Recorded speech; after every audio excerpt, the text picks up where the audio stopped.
साथ ही साथ जो आरक्षण नीतीश जी के द्वारा दिया गया, इस आरक्षण को आप किस नजरिए से देखते हैं, इससे क्या लाभ? देखिए, ऐसा है, आरक्षण को लेकर इस देश में को बनाने वाले लोगों ने संविधान में एक व्यवस्था बनाई। उन्होंने ये अध्ययन करके अपनी सामाजिक राजनीतिक समझ के आधार पर ये तय किया कि समाज के वो वर्ग जो सदियों से शिक्षा या सामाजिक कारणों से पीछे रह गए, उनको प्रोएक्टिवली मदद करके आगे बढ़ाया जाए। उसमें एक समय सीमा भी तय की गई कि कितने वर्ष तक ये आरक्षण रहेगा, लेकिन उसमें ये भी तय किया गया कि ये मानकर ये किया गया कि उतने दिन में वो जो समाज के पिछड़े वर्ग है वो सामान्य वर्ग के बराबर हो जाएंगे। तो आरक्षण बना रहना चाहिए, बिल्कुल इसके पक्ष में है। तब तक बना रहना चाहिए जब तक वो वर्ग जो जिनको वंचित या पिछड़ा माना जा रहा है वो सामान्य वर्गों के बराबर न हो जाए, शैक्षणिक, सामाजिक और आर्थिक नजरिए से। तीसरा, आपने कहा कि जो आरक्षण बढ़ाया घटाया, ये तो लालू नीतीश जैसे जो नेता हैं आरक्षण का विशुद्ध प्रयोग अपने राजनीतिक हित के लिए करते हैं। मैं आपको एक आंकड़ा दे देता हूं। बिहार में टोटल लोग जो सरकारी नौकरी में हैं, चपरासी से लेकर मुख्य सचिव तक, कॉन्ट्रेक्चुअल एम्प्लॉय भी अगर जोड़ दीजिएगा तो टोटल 1.57% लोग ही सरकारी नौकरियों में हैं। इसको याद रखिए, 13 करोड़ की आबादी है जिसमें करीब करीब 1.5% लोग सरकारी नौकरी में हैं। अब आप आरक्षण 1.5% में चाहे 65 कर दीजिए या 80 कर दीजिए या 100 में 100 कर दीजिए, मान लीजिए कि आपने 100 में 100% भी रिजर्व कर दिया, तो भी समाज का 98.5% आदमी को तो इसका कोई फायदा नहीं है।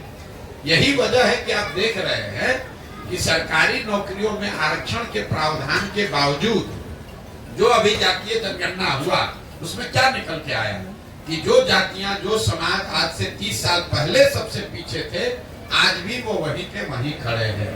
उनका सुधार सिर्फ नौकरियों में आरक्षण से नहीं होगा।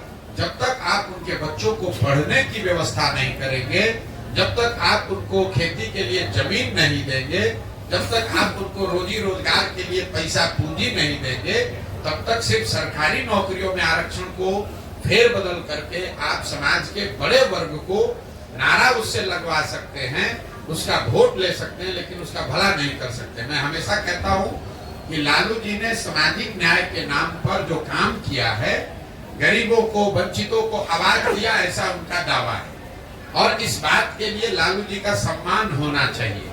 मैं रोज मन से कहता हूं कि लालू जी का इस बात के लिए सम्मान होना चाहिए कि लालू जी के प्रयास से समाज के कई समाज वर्गों को आवाज मिली, सम्मान मिला, हिम्मत मिला, बल मिला।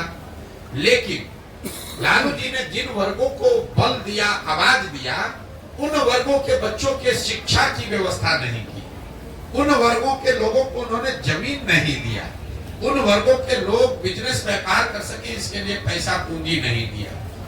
ये क्यों नहीं किया? इसलिए कि इन समाज के लोग आवाज पाकर उनके पक्ष में आवाज लगाएं, डंडा लेकर खड़ा हो, उनका झंडा लेकर घूमे, लेकिन अपने बच्चों के लिए कभी कुछ न पा पाए। जीवन भर लालू जी और उनके बच्चों के लिए आवाज लगाते रहे, उनके लिए नारा लगाते रहे। तो ये सामाजिक न्याय का एक पहलू है जिसको आपको हमको समझना है। जहां सामाजिक न्याय में सामाजिक स्वतंत्रता और जो बोल बताते हैं कि हमने आपको आवाज दे दिया, उस बात को काटने की जरूरत नहीं है। लेकिन लालू जी ने किसी वंचित समाज के गांव में, किसी महादलित परिवार के गांव में, पंचायत में स्कूल की व्यवस्था नहीं की। इस पूरे राज्य में लालू जी ने कभी भूमि सुधार की चर्चा नहीं की। इस पूरे राज्य में लालू जी ने कभी कोई ऐसी व्यवस्था नहीं की कि बैंकों से इन गरीब वंचित समाज के लोगों को सस्ते दर पर ऋण मिले ताकि वो रोजी रोजगार कर सके। इसके दो ही वजह हो सकते हैं, या तो लालू जी की इसकी समझ नहीं थी, या फिर लालू जी की राजनीतिक चातुर्यता इतनी है कि इन समाज को आवाज तो दो, लेकिन इनको पढ़ाई मत दो, इनको शिक्षा मत, इनको जमीन मत दो, इनको रोजगार मत दो, ताकि ये जीवन भर भीड़ बनकर मेरा और मेरे बच्चों का झंडा लेकर घूमते रहे, हम राजा बने रहे और ये सब हमारा जय जयकार करने वाली जनता बनी रहे।